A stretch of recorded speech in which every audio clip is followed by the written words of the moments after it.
Pag paminaw na ko sa audio, giadto na ko siya, gibarko na ko yung cellphone. Ampi yung cellphone, anak ko saya, ampi yung cellphone.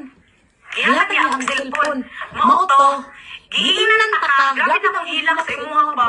Grabe na akong hilang sa imuha. Nagpapalagoy ko. Anak ko sa imuha, oh. Siyempre, nahanap ko yung mga nakita ng mga kuan.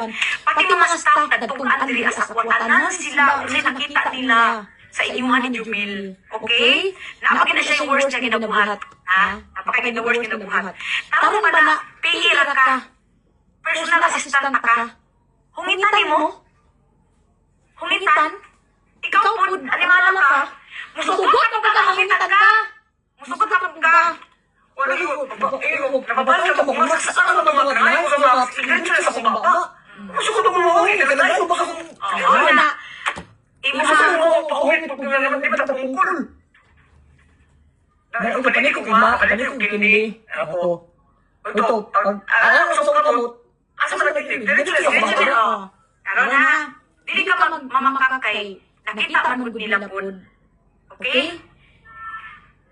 Pagka paminaw sa audio, nihangyo ko sa mga, anak ko, kala mo gani ko, uban pa to asawa? Ha? Skandalosa pag ko ka nasama sa inyong gingon, o skandalosa ko dili sa social media. Pero in person dili, kay gano, skandalosa pa lang ko, gimudmud ko na to, ako na itong ikalagkad. Kay gano, anak saya, kinsa si Mr. Guy, nangutana ko sa imo ha, anak ko sa imo ha, kinsa ni pasabot na Mr. Guy? Nanang ani inyong conversation, kilig-kiligod naman ka. Akit-akito naman imo. Karang, ang iya din itong tiyo bitaw, no? Pwede pa lang ipanungog din ang clip. Igat yun siya. Ano ang gay? Inganak yun siya. Ano ang good sir? Basta, uy, katigid na senaryo. Ano-ano ang ting